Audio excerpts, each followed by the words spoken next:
जब आपके पास प्रूफ है कि वोट चोरी हुई है तो आप अपने प्रूफ लेकर कोर्ट में क्यों नहीं जा रहे? वोट चोरी को लेकर राहुल गांधी मोदी सरकार पर केस क्यों नहीं कर रहे हैं? जबकि इलेक्शन कमीशन चिल्ला चिल्ला कर कह रहा है कि भैया जब आपको लगता है कि वोट चोरी हुई है तो कोर्ट में हमें एक रिटर्न एफिडेविट दे दो, पर ऑपोजिशन ऐसा नहीं कर रही है और यही से कहानी काफी इंटरेस्टिंग बन जाती है। तो चलिए आपको वोट चोरी का ये पूरा किस्सा समझाते हैं। इंडिया में राहुल गांधी ने एक नई डिबेट चालू की है, वोट चोरी। ऑपोजिशन का कहना है कि बीजेपी वोट चोरी करके इलेक्शन जीत रही है और इलेक्शन कमीशन इसमें बीजेपी की मदद कर रहा है, पर फिर भी राहुल गांधी इस मुद्दे पर कोर्ट में जाकर केस क्यों नहीं कर रहे हैं? यही चीज इस वोट चोरी वाली स्टोरी को काफी इंटरेस्टिंग बनाती है। देखिए, राहुल गांधी का कहना है कि 2024 के लोकसभा इलेक्शन में वोट चोरी हुई है और इसका प्रूफ दिखाने के लिए उन्होंने चुनी बेंगलुरु सेंट्रल की महादेवपुरा विधानसभा सीट। अब इंटरेस्टिंग बात यह है कि बेंगलुरु सेंट्रल की 7 में से 6 असेंबली सेगमेंट में कांग्रेस लीड कर रही थी, लेकिन महादेवपुरा में कांग्रेस भारी भरकम वोट से हार गई। अब भैया राहुल गांधी का कहना है कि बीजेपी ने यहां पर अराउंड 1 लाख के समथिंग वोट चुराए हैं और इस सीट पर टोटल वोट लगभग 4,70,000 के आसपास है। तो क्या सच में इतने सारे वोट चोरी हुए हैं? ये तो सिंपल सी बात है कि इलेक्शन से पहले वोटर लिस्ट हर पार्टी को मिल जाती है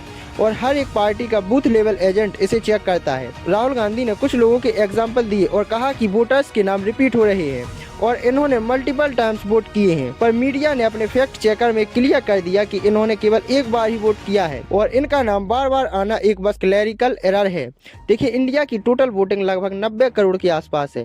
अब ऐसे में कुछ क्लैरिकल एरर होना आम बात है। अब कहानी यही खत्म नहीं होती है। इसके बाद ऑपोजिशन का कहना था कि अगर इलेक्शन कमीशन सीसीटीवी फुटेज दे दे तो ऑपोजिशन यह क्लियर कर देगा कि वोट चोरी हुई है, यह जानते हुए भी कि अगर कोई शिकायत ना मिले तो सीसीटीवी फुटेज 45 डेज के अंदर डिलीट कर दी जाती है। पर एक और इम्पोर्टेंट चीज है, फॉर्म 17A सीसीटीवी फुटेज का पेपर मोड है, जिसमें कौन वोटर्स कितने बजे वोट कर रहा है और उसमें उसका इलेक्टोरल नंबर और सिग्नेचर मेंशन होता है। और यहाँ पर सारी कहानी खत्म नहीं होती है। फॉर्म 17A को एक्सेस करने के लिए ऑपोजिशन को कोर्ट जाना पड़ेगा और यही तो इलेक्शन कमीशन चिल्ला चिल्ला कर कह रहा है कि भैया रिटर्न में अंडर ओथ एफिडेविट दे दो अगर वोट चोरी हो रही है, और जब आपके पास प्रूफ है तो आप अपने प्रूफ लेकर कोर्ट में जाइए। पर फिर भी राहुल गांधी ऐसा क्यों नहीं कर रहे हैं या फिर करना ही नहीं चाहते हैं? कहानी में एक और इंटरेस्टिंग ट्विस्ट है। महादेवपुरा विधानसभा सीट जो है वो 2008 में बनी थी और बीजेपी लगातार 2008 से यहाँ पर जीत रही है।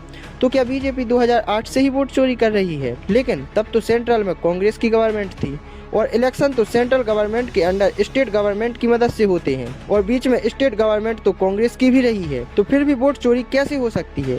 देखिए, वोट चोरी केवल बीजेपी या कांग्रेस का मुद्दा नहीं है, पर हमारा अपने सिस्टम पर भरोसा कितना, ये हमारे ऊपर है। वोट चोरी का शोर तो बहुत है पर प्रूफ ना के बराबर। और कई बार ऑपोजिशन का यह भी कहना था कि ईवीएम मशीन हैक हुई, यह जानते हुए भी कि ईवीएम मशीन कभी हैक हो ही नहीं सकती है। और अगर एक बार को आपकी बात मान लें तो अगर ईवीएम हैक हुई थी तो वोट चोरी की क्या जरूरत थी? और अगर वोट चोरी हुई तो इसका मतलब यह है कि ईवीएम हैक नहीं हुआ था, और अगर दोनों हुए थे तो 400 पार क्यों नहीं हुए? सोचिएगा जरूर और बाकी कमेंट बॉक्स खुला है तो अपनी राय जरूर दीजिएगा।